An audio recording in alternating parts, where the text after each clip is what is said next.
کنفرانس بین المللی 8 مارس روز جهانی زن با حضور رئیس جمهور برگزیده مقاومت خانم مریم رجوی. ارتباط اشرف 3 با 1500 نقطه در 34 کشور. قسمت چهارم. سخنرانیهای بارونس کاکس، سناتور ایرین مکگریهن، لورا فاریس، جنیفر کارول مکنیل، زاماسوازی دلامینی ماندلا.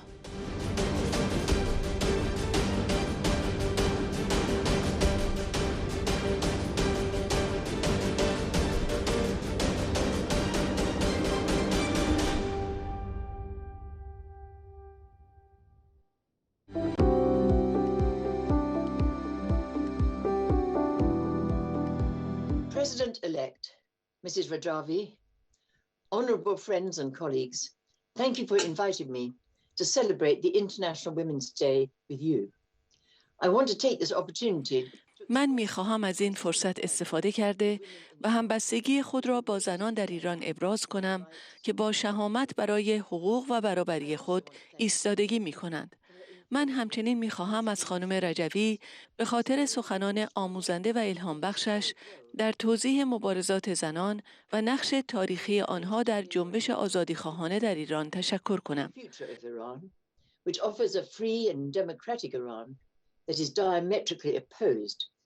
برنامه 10 ماده‌ای شما برای ایران کشوری آزاد و دموکراتیک را ترسیم می‌کند که کاملاً با وضعیت ایران کنونی تحت حاکمیت دیکتاتوری مذهبی که با سرکوب، بدبختی و زنستیزی مشخص می‌شود متفاوت است.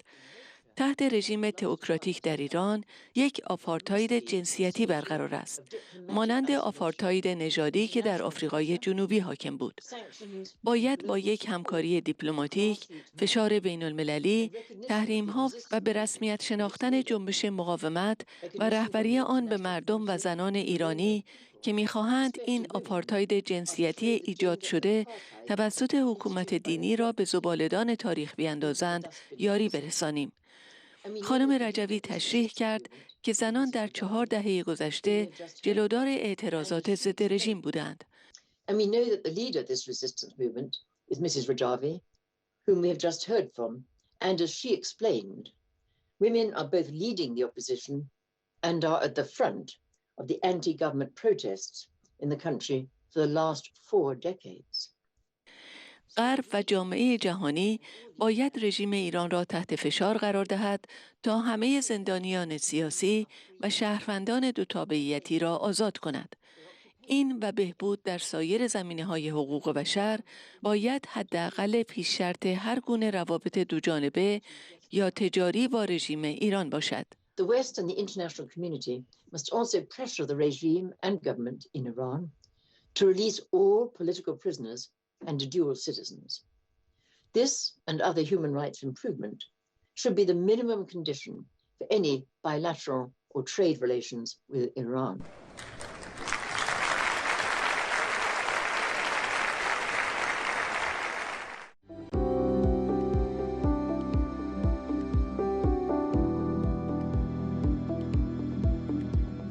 Hello, I'm Senator Erin McGreehan. Happy International Women's Day. روز جهانی زن بر شما مبارک. این پیامی است برای شما زنان ایران. سرتان را بالا بگیرید. اعتماد به نفس داشته باشید. زنان جهان در کنار شما ایستادند.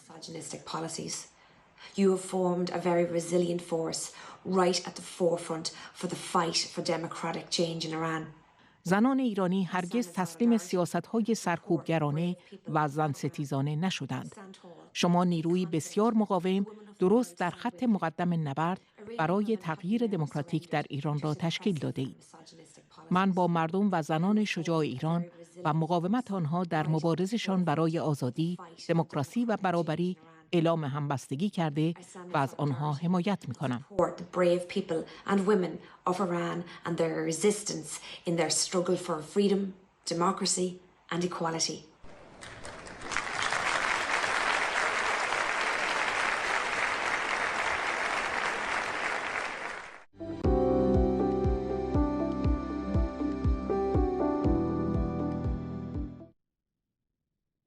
thank you so much. It is truly an honor to join you on International Women's Day. پیوستن به شما در روز جهانی زن واقعاً باعث افتخار است. وقتی در جلسه‌ای مانند این صحبت می‌کنم، به من یادآوری می‌شود که برای بسیاری از زنان در سراسر جهان مبارزه برای برابری به سختی حتی آغاز شده است. برای زنان در ایران حتی ابتدایی ترین حقوق بشر تحت بنیادگرایی اسلامی و دینی از آنها سلب می‌شود. من به ماهیت تبعیضی که در پایه‌ای ترین نوع آن صورت می‌گیرد فکر می‌کنم. زنان حتی حق انتخاب پوشش را ندارند. آنها مجبورند برای تحصیل یا مسافرت از پدر یا همسر خود اجازه بگیرند و هنوز مجبور به تحمل ازدواج زودرس، کودک آزاری و خشونت خانگی هستند.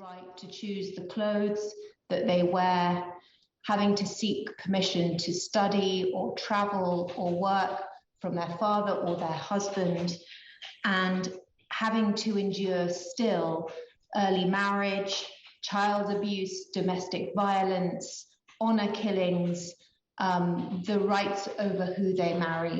And so today on International Women's Day, it is truly an honor to stand shoulder to shoulder with women in Iran and to speak. بنابراین امروز در روز جهانی زن واقعاً یک افتخار است که دوش به دوش زنان در ایران میستیم و در مورد این صحبت میکنم که چقدر حقوق بشر آنها برای من مهم است. در این روز، در روز جهانی زن، ما با زنان ایرانی، کسانی که در صف اول اعتراضات در 42 سال گذشته بودند، به ویژه در سالهای 88، 96 و 98 که سرکوب بسیار وحشیانه بود، ایستاده ایم و همبستگی خود را اعلام می‌کنیم و بدانید که ما پیشرفت‌های شما را در اینجا دنبال می‌کنیم و در پارلمان در دفاع از شما ایستاده ایم و ادامه خواهیم داد. ما اخبار مربوط به خشونت علیه زنان در ایران را دنبال می‌کنیم. بنابراین من می‌دانم که بخشی از جلسه امروز مربوط به ماست که متعهد شویم از شما حمایت کنیم و به عنوان اعضای پارلمان انگلیس بر مسئولیت خود برای رساندن صدای شما از کانال‌های خارجی و دیپلماتیک خود و حمایت از مبارزه‌تان برای آزادی تاکید می‌کنیم.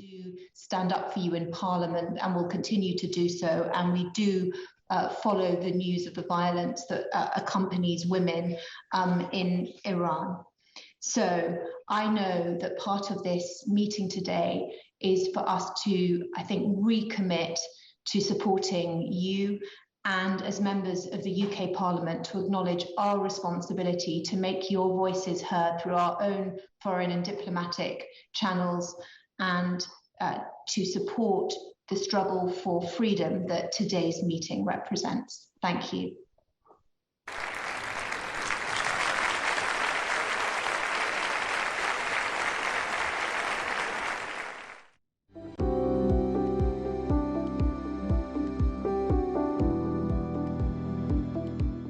For us, the Irish, in Ireland, the issue of human rights is extremely important.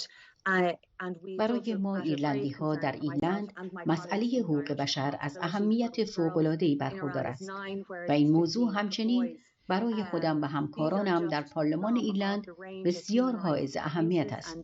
زنان در حاکمیت این رژیم متحمل تبعیض‌های فراوانی شدند. And on this day, in International Women's Day, we stand in Ireland in solidarity with the brave Iranian women. در این روز، در روز جهانی زن، ما در ایرلند با زنان دلاور و شجاع ایرانی که در 42 سال گذشته در صف اول تظاهرات و اعتراضات ضد رژیم فعالانه شرکت کرده و ایستاده‌اند، همبستگی داریم. به ویژه در سالهای اخیر و در این روزها ایرلند و جامعه جهانی هم در حرف و هم در عمل در کنار مردم ایران ایستادند. Of the anti-regime protests over the last 42 years, but in particular in recent years and in these days. So Ireland and the international community stands both in thought and in practice with Iran today, and we support their struggle for freedom and democracy in Iran.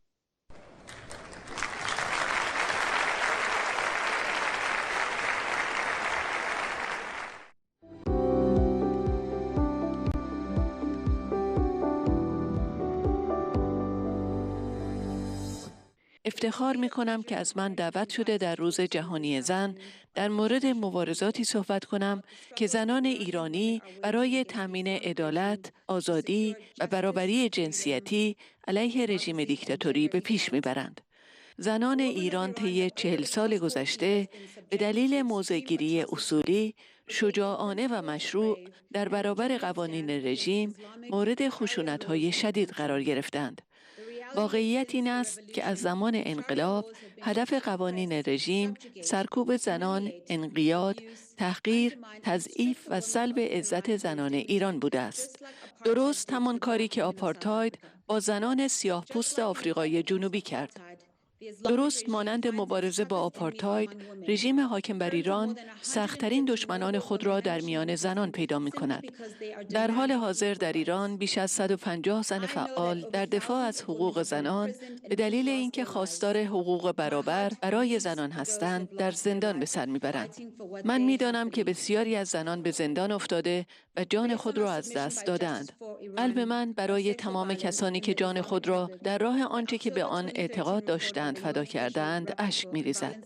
گزارش اکتبر 2013 گزارشگر ویژه سازمان ملل در مورد خشونت علیه زنان، پروفسور رشید مانجو در مجمع عمومی سازمان ملل متحد به چرخه سکوت در مورد یکی از چشمگیرترین موارد نقض حقوق بشر توسط دولت ایران پایان داد و آن تجاوز به دختران باکره قبل از اعدام است.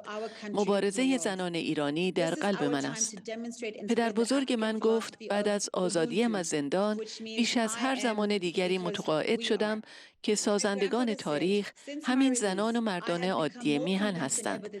در آفریقای جنوبی عبارتی داریم که میگوید من هستم چون ما هستیم. This is our time to demonstrate and spread the African philosophy of Ubuntu, which means I am because we are. در جهانی که شبیه یک دهکده شده است، ما هر کدام مسئول هستیم که در کنار زنان ایران در مبارزه با ظلم، بی‌عدالتی‌ها و نابرابری بایستیم. And stand together with the women of Iran in their fight against oppression, dictatorship, injustices and inequalities.